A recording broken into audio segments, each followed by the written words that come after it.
কয়েক ঘন্টার ব্যবধানে ভয়াবহ দুটি অগ্নিকাণ্ডের ঘটনা ঘটল পশ্চিম মেদিনীপুর জেলার ঘাটাল মহকুমায়। সোমবার দুপুর 12:30 নাগাদ ঘাটাল পুরসভার সামনে আলামগঞ্জ এলাকায় একটি গৃহস্থ বাড়িতে শর্ট সার্কিট থেকে ভয়াবহ অগ্নিকাণ্ডের ঘটনা ঘটে।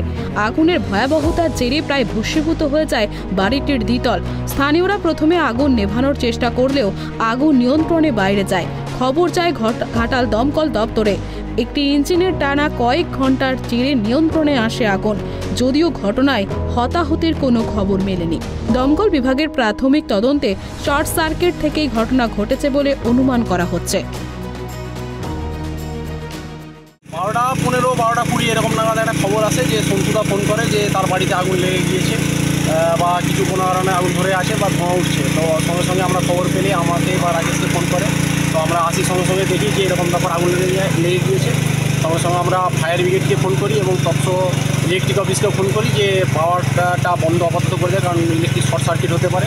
সঙ্গে সঙ্গে স্টেশন ম্যানেজার আমাদের কথা মতো সঙ্গে সঙ্গেই উনি 11,000-এর লাইন বন্ধ করে দেয় এবং পরবর্তীকালে এসে আমাদের এইখানে যে ট্রান্সফর্মার, ওই ট্রান্সফর্মারটিকেও বন্ধ করে আপাতত কাট ডাউন করে রাখে এবং ফায়ার ব্রিগেডের অফিসাররা খুব দক্ষতার সাথে আমাদের তৎক্ষণাৎ যতটা তড়িঘড়ি সম্ভব তড়িঘড়ি এসে ওনাদের কাজের খুব দ্রুততার সাহায্যে ওনারা কাজ। মূলত কী থেকে এইটা হলো বলে মনে হচ্ছে? এটা তো বোঝা মুশকিল। মোটামুটি আমরা উপরে যেটুকু উঠে দেখতে পেলাম যে সব তারগুলো জড়ে আছে, হয়তো শর্ট সার্কিট হতে পারে। এই ঘটনায় কয়েক ঘন্টার মধ্যে ঘাটাল মহকুমারী দাসপুর থানার সোনামুই এলাকায় রাস্তার ধারে দাঁড়িয়ে থাকা ধান বোঝাই একটি লরিতে হঠাৎ করে আগুন লেগে যায়। দাউ দাউ করে জ্বলতে থাকে ধান বোঝাই গোটা লরিটি। ব্যস্ততম রাজ্য সড়কে এমন ভয়াবহ অগ্নিকাণ্ডের জেরে রীতিমতো চাঞ্চল্য ছড়িয়ে পড়ে। ঘটনার খবর পেতে ঘটনাস্থলে দমকল বিভাগের 2টি ইঞ্জিন পৌঁছে আগুন নিয়ন্ত্রণে আনে। তবে কিভাবে লরিতে আগুন লাগলো তার তদন্ত শুরু করেছে পুলিশ। দুর্গাপুর গ্রামে রোডের উপরে গাড়িটা দাঁড়িয়ে ছিল দুপুরবেলা টাইমে।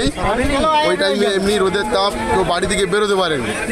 সেই সময় আমরা ওই খবর পেয়ে এসি যে একটা গাড়ি কেউ আগুন ধরে গেছে, কীভাবে আগুন কেউ বলতে পারছে না। প্রচুর ধানের গাড়ি, ওভারলোড গাড়ি ধানের, আগুন ধরা। এখন দমকলকে খবর দেওয়া হয়েছে, এখনো পর্যন্ত কেউ আসেনি। আধ ঘন্টার উপরে হয়ে গেছে। ঠিক আছে, আমরা চেষ্টা করতেছি আগুন নিবানোর এরকম ব্যাপারে। তবে এমন ঘটনায় রীতিমতো চিন্তায় পড়েছে সাধারণ মানুষ থেকে শুরু করে প্রশাসন। দিনের পর দিন বেড়েই চলেছে তাপমাত্রার পারদ। সাধারণ মানুষকে সতর্ক থাকার বার্তা দেওয়া হচ্ছে প্রশাসনের তরফে। পশ্চিম মেদিনীপুর থেকে শুভ চক্রবর্তীর রিপোর্ট, প্রাইম টিভি বাংলা।